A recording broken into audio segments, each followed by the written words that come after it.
11h34, na viradinha do relógio, a gente vai mudar completamente de assunto, porque parece que aqui em São Paulo e em alguns outros estados, a gente vai terminar a semana derretido, viu? Vai fazer um calor, tá chegando uma onda de calor aí, cada vez mais frequente, inclusive, né, Sabino? Pra gente entender o que tá acontecendo, para que o clima fique tão intenso assim, né? Às vezes muito frio, às vezes muito calor, uma mudança drástica que vem acontecendo, né? Semanas muito geladas, semanas muito quentes. Nós vamos conversar com o Tércio Ambrizzi, que é professor e presidente do Instituto de Energia e Ambiente da Universidade de São Paulo. Tudo bem, professor? Bom dia.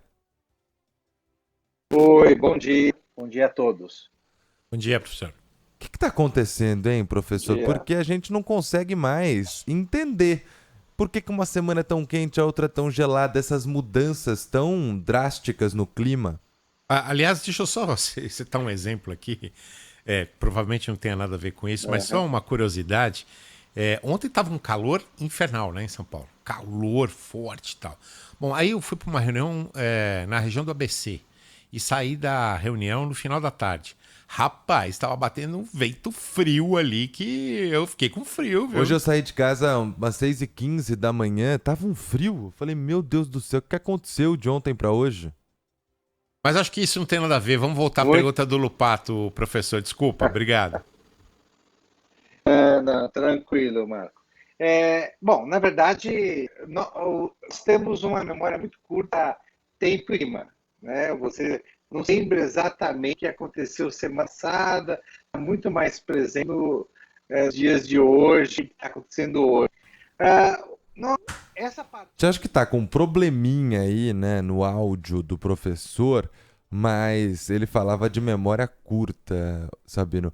Quando mexe com o clima, o tempo, às vezes fica marcado, né? Não, e é uma questão de milhões de anos, né, que são É. estudados. Então, às vezes, a nossa memória é muito recente mesmo. Por isso que a gente trouxe um professor para nos dar essas explicações. A gente acha que o clima está mudando demais, a gente está estranhando demais, mas de repente tem uma explicação aí muito mais técnica que não está ao nosso alcance. Por isso que a gente traz especialistas aqui, como a gente trouxe agora há pouco um especialista de segurança pública. Não adianta a gente ficar palpitando aqui sem ouvir os especialistas, né? Vamos tentar de novo aqui com o professor Tércio Ambrizzi. O senhor tá ouvindo bem a gente? Eu estou ouvindo bem. Pensei que vocês estavam me ouvindo também, tranquilo? Agora a gente tá ouvindo melhor o Agora senhor. sim. Continue. Ah, bom. Bom, não, o que eu estava dizendo é que muitas vezes nós temos memória para tempo e clima, né? E você só repara o que está acontecendo agora. O fato é que essas ondas de calor, elas sempre existiram, né? Elas acabam correndo, particularmente nas estações de transição, ou seja, outono, primavera, e muitas vezes na estação de inverno. Nós sentimos muito menos no verão, porque já está quente. Então, se é um dia um pouquinho mais quente, você quase não repara. O fato é que nós estamos em verão, semana que vem nós entraremos no outono, e essa já é uma outra onda de calor, né, que está nos pegando aqui antes de terminar o verão, e está tendo esse contraste muito grande, né? Do ponto de vista de clima, né, o que nós temos observado, e isso é medido, é que essas ondas de calor elas têm estado muito mais frequentes. E provavelmente isso tem uma relação muito grande já com o fato da atmosfera ter estado muito mais quente em função, né, da própria evolução humana, com o efeito estufa e outros. Então, na verdade, o que nós estamos sentindo é algo que não é de todo anormal, mas o fato de nós ainda estarmos no verão e passar por essas ondas de calor muito mais intensas, isso é algo mais recente, né, e que ha aumentado com uma frequência muito grande. Nesse sentido, professor, então não dá para fazer qualquer previsão mais catastrófica do ponto de vista do nosso inverno. O inverno não vai ser mais rigoroso ou menos rigoroso. Nós estamos numa média, é isso? Não, o inverno, na verdade, o que está acontecendo, até em função do aquecimento da atmosfera, que tem ocorrido de uma forma muito mais intensa, todos nós temos acompanhado pela mídia e outras divulgações, é que nossas manhãs têm ficado cada vez mais quentes. Pode parecer que não, mas os dados indicam que as nossas madrugadas, a temperatura média dessas madrugadas tem.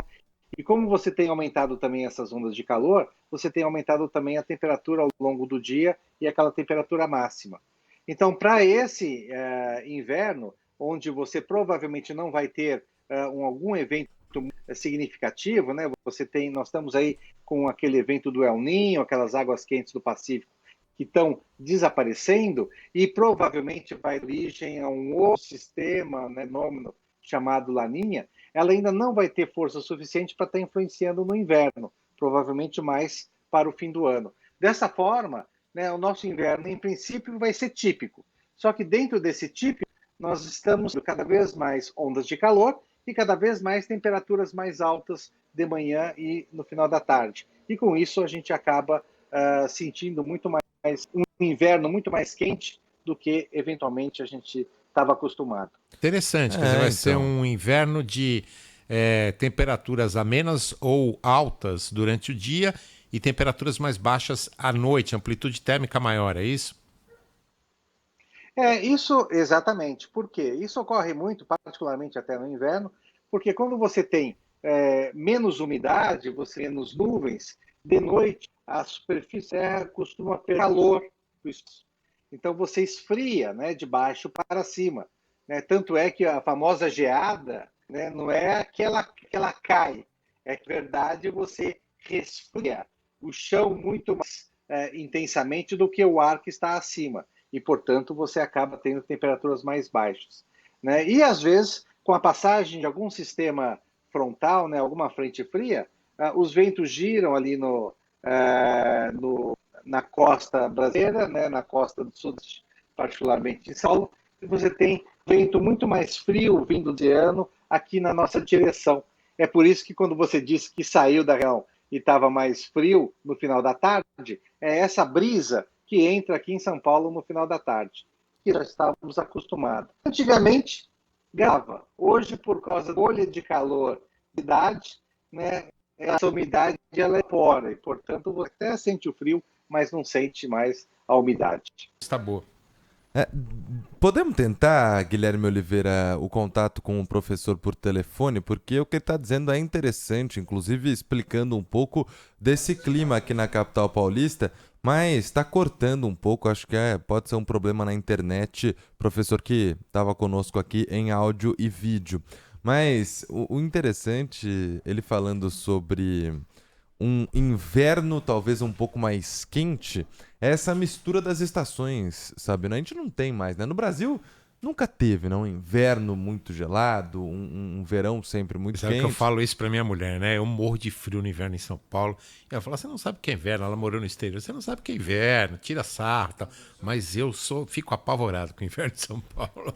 Eu não gosto nem um pouco Mas do sabe frio. o que é, nem Pato? pouco. É que no exterior eles têm calefação dentro das casas. Então eles entram nos ambientes, tá gostoso. Não, mas... Quando chega a noite em São Paulo, aquela casa tá gelada pra você dormir, pra você sair do banho. É complicado. Não, mas eu não consigo, por exemplo, andar na rua no frio. E no exterior é frio do mesmo jeito na rua. Eu não gosto. Eu acho que eu viveria mal, viveria triste. Se eu estivesse num lugar onde, por exemplo, neva durante boa parte do inverno. Mas é de cada um, né? Eu conheço muita gente que gosta e gosta bastante também. Professor, vamos lá. Agora por telefone acho que tá melhor o áudio. É isso. Vamos lá. Professor, a gente falava aí de inverno, verão, temperaturas, mas eu queria tocar com o senhor também de alguns fenômenos que estão acontecendo, né? Esses ciclones no sul do país, as chuvas intensíssimas no sul do país e até mesmo em São Paulo, em alguns dias específicos. É lógico que a gente sempre teve enchente, sempre teve chuva forte em São Paulo, mas dá a impressão, de novo, pode ser memória curta, mas dá a impressão que esses fenômenos estão mais intensos ou não? Estão sim, Marcos. Na verdade, esse ano foi um ano que nós tivemos um El Niño muito forte. El Niño é aquele aquecimento das águas ali no Pacífico e ele efetivamente modifica a circulação de ventos, né, e intensidade desses ciclones. Então, no sul do Brasil, eles ficam mais intensos quando você tem o El Niño. Nós já temos também, né, associado até ao aquecimento da atmosfera, os oceanos muito mais quentes. Aí você junta os dois, você acaba reforçando muito a intensidade desses ciclones e, portanto, né, esse volume de chuvas muito intensos que nós temos visto, particularmente no sul do Brasil. E note que até o ano passado, né, até o início desse ano, o reverso ocorre efetivamente no Nordeste e na Amazônia. Né? Por quê? Exatamente por causa desse fenômeno. Né? Então isso realmente tem ocorrido e ele tem ocorrido com mais frequência, com uma intensidade maior, até porque você soma o próprio El Niño com esse aquecimento a mais que tem na atmosfera, que acaba fortalecendo esses sistemas. E qual que é a tendência para os próximos anos, aí pensando a longo prazo também, em relação à temperatura, a fenômenos naturais, a tudo? Olha, a tendência é de nós aumentarmos a frequência desses sistemas. Né? Tem um estudo, dentro do relatório do IPCC, que é aquele painel intergovernamental de mudanças climáticas, que ele claramente mostra que à medida que você vai aumentando a temperatura média do planeta, você vai aumentando a probabilidade de ocorrência de eventos extremos. Então, se nós continuarmos a aumentar a temperatura média do planeta, e veja, o ano passado a temperatura média ficou em quase 1,2 graus, né? E nós estamos discutindo aí, desde Paris, que a temperatura fica em torno de 1,5, máximo 2. Então, nós já atingimos 1,2. Com 1,2, eventos que costumavam acontecer uma vez a cada 10 anos, já começam a ocorrer 2 a 3 vezes. Né? E, portanto, se nós continuarmos aquecendo, a tendência é que esses eventos continuem ocorrendo com uma maior frequência e provavelmente com maior intensidade. 11h45, queria agradecer o professor Tércio Ambrizzi, que é presidente do Instituto de Energia e Ambiente da USP. Obrigado pela participação, um abraço para o senhor. Obrigado, professor. Muito obrigado para vocês e um bom dia aí. Bom dia. Tchau, tchau.